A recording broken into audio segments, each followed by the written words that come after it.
probably got the best and closest to set up to where we was at in the 90s. In the 90s, we had Nazim Mohammed, Johnny Nelson, Clifton Mitchell, Neville Brown. He was just endless. I think at one time it was 10 Longdale's champion at one time. That gym is special, from former world champions to like people like myself and Moses who are trying to aim for that and on the edge of grabbing something like that. So yeah, you look to your left and look to your right, you've got the inspiration and whatever all around you. 13th and final round, hit that subscription button. 13th and final round, finally get the opportunity to speak to Fabio Wardley. We've been hunting you down at these press conferences, but it's really difficult, so everyone wants your attention. But we're here now, so we'll start with this. Thank you for entertaining us. Thank you for what you've been doing for boxing. The last 3 or 4 years, getting an opportunity to see how you evolve into the sport. It's been really good, hasn't it? Yeah, it's been really good. Exciting as well. You always put a good performance up as Appreciate well. It, thank you. Definitely. So even the press conference was entertaining today. Yeah. Enjoyed it. How would you find it? There was some good back and forths going. There was some good back and forths that we thought Back and forth? Yeah. From where? Wow. I think the TKV and Adelaide one was kind of the best back and forth you were getting, really. But there was some few bright moments, which was good. You swing more on the Dylan White side, don't you? Yeah, very much. You very much started so. that quite funny. Yeah, very much so. He's sharp, though, Dylan. Yeah, He look, is, he's quick with it. He's quick with it, in and out of the ring as well. We're going to ask you, Jamie, we get along really well with Jamie. Jamie's part of a similar camp to you, right? You're in the same gym? In the same gym, sparred, I don't know how many rounds with Jay's. Great. It's great to see him get this side of opportunity, like being in the gym with him, next to him, knowing he deserves it, but knowing the game, knowing sometimes the politics and things doesn't always work out.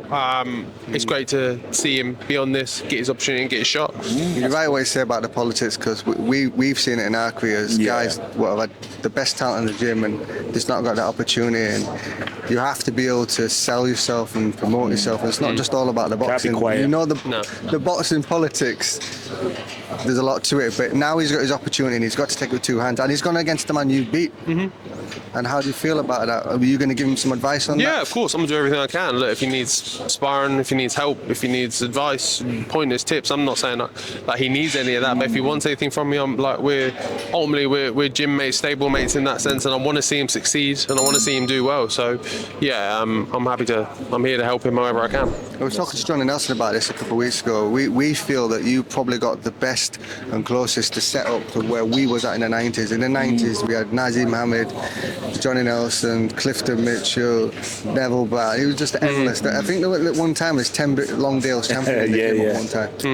It was just, you turn around and it's just you're vibrant, you're productive and vibrant. You guys are building something down there. Yeah, that gym is special, from former world champions to like people like myself and Moses who are trying to aim for that and on the edge of grabbing something like that. So yeah, you look to your left and look to your right, you've got the inspiration and whatever all around you.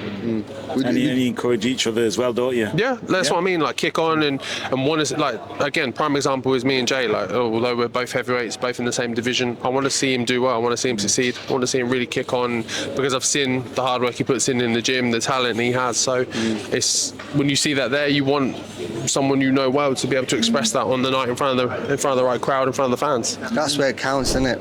That's where people get to know your name and you get the credibility for it. Yeah. And how you, sorry. No, go. And how you portray yourself as well in front of the crowd. You pass that on as well? Yeah. Well, look, it's everyone goes about it in their own way. Everyone has their own style they bring to even the camera or on the stage or whichever it is. It's not necessarily for me to tell someone how they behave, but again, if someone wants pointers of what works or how the things work of the game, then yeah, look, you want to be entertaining in and outside the ring. You want to have a little bit to say about your opponent. You want to have, and then you want to go on the night and do a big performance. Those two things do work together. They do help build each other. It's crazy to see your career unfold. I remember when you boxed in the garden where there was no one. That garden where there was no one. Two people shouting. Is that Melina? One was Simon Villili, the other was Nick Webb. Melina was Gibraltar. Again, similar kind of thing. That I think it was only about 200-300 people allowed in that night. It was again a very small, closed-off affair. And you're on the cusp of big things. Because I know you can't tell us, and I know nothing's announced, but you can't be far off getting in that mix now. No, not at all. Number one with the WBA, which they put together this year, so that's fantastic. That sets me up for a great year. It's just about maintaining that and being smart and strategic about how we go about things now, because now I'm in that position. I've fought my way there. I've earned the slot. So yeah, you want to get that and hold on to it and take advantage of it, because we know sooner or later those mandatories are going to be called or something like that. Usyk's either going to give up a belt or whichever way. So you want to be in pole position to get your chance to take that shot. That's right. Just keep winning. Ready all times. Stay ready. Stay in the gym.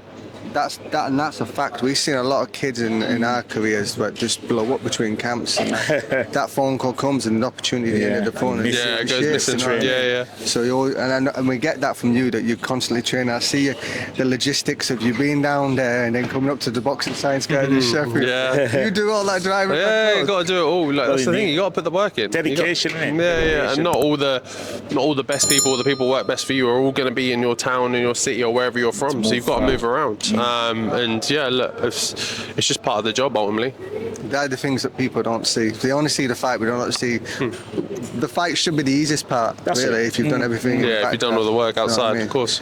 Listen, we're going to be respectful of his time because he's talked to 1,000 people today, and we're the last people. And he's rocking as well. He's rocking. Yeah, he's rocking. We'll let the man go and eat, but it won't be the last time we speak to him. Peace.